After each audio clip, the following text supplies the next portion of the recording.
أعوذ بالله من الشيطان الرجيم بسم الله الرحمن الرحيم وجاء المعذرون من الأعراب ليؤذن لهم وقال الذين كذبوا الله ورسوله فيصيب الذين كفروا منهم عذاب أليم ليس على الضعفاء ولا على المرضى ولا على الذين لا يجدون ما ينفقون حرج إذا نصحوا لله ورسوله ما على المحسنين من سبيل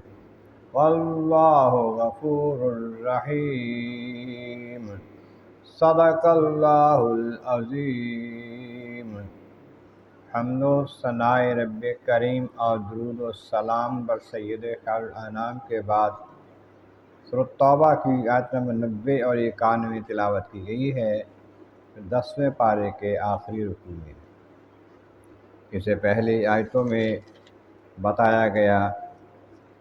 کہ جو پیچھے رہ گئے جہاد میں جانے سے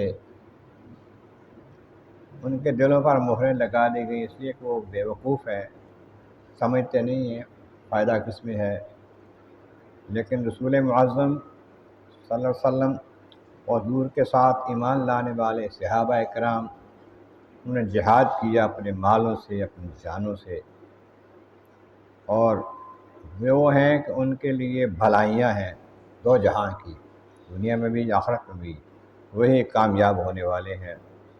اللہ کریم نے ان کے لیے باغات تیار فرمائے ہیں، جنتیں تیار کی ہیں جن کے نیچے نہریں بہہ رہی ہیں، اور ہمیشہ ہمیشہ اس میں رہیں گے۔ یہی بڑی کامیابی ہے، اصل کامیابی ہے۔ اب اس سے پہلے آیتوں میں بتایا گیا تھا کہ کچھ لوگ مدینہ طیبہ میں رہنے والے عبداللہ ابن ابی جیسے منافق بہانے بنا کر رہ گئے، ہم نہیں جا سکتے، ہمیں مجبوریاں ہیں، ہمیں مشکلات ہیں، موسم کے حالات ٹھیک نہیں ہیں، ہمیں امتحان میں نہ ڈالیں، مختلف بہانے بنائے۔ اس کے بعد مدینہ طیبہ کے باہر جو دیہاتی لوگ تھے ان میں سے بھی بعض نے یہ کام شروع کر دیا۔ جال معذرون من اعراب، اعراب دیہاتی گوار لوگ جو ہیں وہ آ گئے ان کے بارگاہ میں عذر پیش کرنے کے لیے، بہانے بنانے کے لیے، کیونکہ لیؤذن لہم، انہیں اجازت دے دی جائے کہ حضور ہم نہیں جاتے جہاد پہ، ہمارے حالات خراب ہیں، گھر کے معاملات ٹھیک نہیں ہیں، قبیلے کے معاملات ٹھیک نہیں ہیں۔ ایک گروہ نے آ کر کہا یہ ہم اگر چلے جاتے ہیں ہمارے پیچھے سے ہمارا مخالف جو قبیلہ ہے وہ ہمارے بال بچوں کو لوٹ لے گا، اس واسطے ہمیں اجازت دے دیں کہ ہم نہ جائیں۔ اور کچھ وہ لوگ تھے وقعد الذین کذبوا اللہ ورسولہ، جنہوں نے اللہ اس کے رسول سے جھوٹ بولا تھا، انہیں کلمہ ہی پڑھا تھا تو دھوکہ دیتے ہوئے پڑھا تھا، دل سے ایمان لائے ہی نہیں تھے، منافق تھے اور جھوٹا کلمہ پڑھا تھا انہوں نے۔ وہ بیٹھے رہے، آئے بھی نہیں عبادت کرنے کے لیے بھی، اجازت لینے کے لیے ہمیں اجازت دے دیں ہم نہ جائیں، وہ بیٹھے رہے۔ یہ لوگ جو ہے نا یہ سب یہ دوسرے قسم کے بھی اور جا کے جھوٹی اجازت لینے والے بھی، ان کے معاملہ سے یصیب الذین کفروا منہم عذاب الیم، ان میں جو کفر پر رہیں گے نا، بعض تو منافقوں کا کفر ظاہر ہو جائے گا، بعض پہلے ہی کفر پر جمے ہوئے ہیں، جن کا کفر پر ہی مرنا نصیب ہے ان کے لیے تو عذاب علیم ہے، دردناک عذاب ہے۔ دنیا میں بھی عذاب ہوتا ہوگا ان کو، لیکن آخرت کا عذاب تو پکا ہے اگر ایمان پر خاتمہ نہ ہوگا۔ ایمان نام ہے محبت رسول کا، اطاعت رسول کا، اللہ کے محبوب کو تسلیم کر لینے کا۔ اللہ تعالیٰ جل شانہ کے ساتھ رسول کریم کو نہ مانے تو پھر ایمان نہیں ہے، ایمان نہیں ہے تو جنت کا کوئی سوال ہی پیدا نہیں ہوتا۔ فرمایا ان کے لیے دردناک عذاب ہے۔ پھر فرمایا ہاں کچھ لوگ ایسے ہیں جو نہیں جا سکتے واقعی جہاد پر، مجبور ہیں۔ کون ہیں؟ لیس علی الضعفاء،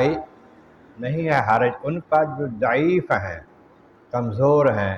لاغر ہیں، بیمار ہیں، جہاد پہ جانا ان کے لیے ممکن ہی نہیں ہے۔ اگر وہ اجازت لیں تب بھی ٹھیک ہے، نہ اجازت لیں تب بھی انہیں معافی ہے۔ پھر ہمیں غلا المرضى، ایک وہ ہیں جو بیماری ان کو ایسی لگی ہے تو سفر نہیں کر سکتے، اس بیماری کی وجہ سے سفر کریں، بیماری بڑھ جانے کا اندیشہ ہے، جان جانے کا اندیشہ ہے، ایسے مریضوں کو بھی اجازت ہے، اجازت مانگ لیں یا نہ مانگ لیں، وہ نہ جائیں تو کوئی حرج نہیں ہے۔ ہمیں ولا الذین لا یجدون ما ينفقون، اور پھر وہ لوگ جن کے پاس کچھ خرچہ نہیں ہے جانے کا، مدد بھی نہیں ہوئی، کسی ساتھی نے ان کو مال نہیں دیا کہ جا سکیں، ان کے پاس نہ سواری ہے، نہ کھانے پینے کا کوئی سامان ہے، خرچہ ہے راستے کا، نہ پیچھے بال بچے کے لیے کوئی انتظام ہے، تو جو غریب ہے اس طرح کے غریب میں واقعی وہ خرچ نہیں کر سکتے، جانا ان کا محال ہے، ایسے ہم لوگوں نے فرمایا کہ ان کا کوئی حرج نہیں ہے۔ لیکن اذا نصحوا للہ ورسولہ، جب اللہ اس کے رسول کے لیے خیر خواہ ہوں، نیک نیت ہوں، دل صاف ہو ان کے، جا نہیں سکے مجبوراً تو ٹھیک ہے، لیکن دل صاف ہو، اللہ رسول کے خیر خواہ ہوں، ما علی المحسنین من سبیل، اور نیکی والوں پر کوئی راہ نہیں ہے، ان پر کوئی حجت نہیں ڈالی جائے گی، کوئی ان پر الزام نہیں دیا جائے گا۔ نیکی سے مراد یہ ہے کہ لوگ ایک تو چلے جا رہے ہیں جو وہ نیکی کرنے والے ہیں، ایک جو ہے پیچھے رہ رہے ہیں، جا نہیں سکتے مجبوراً، کہ اگر نیکی یہ کریں گے کہ مجاہدین جو گئے ان کے گھر بار کا خیال رکھیں گے، ان کے معاملات کو خلوص نیت کے ساتھ دیکھیں گے، وہ بھی بھلائی کرنے والے ہیں، ان کے لیے بھی ان کے خلاف کوئی دلیل نہیں بنتی، کوئی سبیل نہیں، کوئی راستہ نہیں کہ ان کے خلاف کوئی کارروائی کی جائے۔ اور جو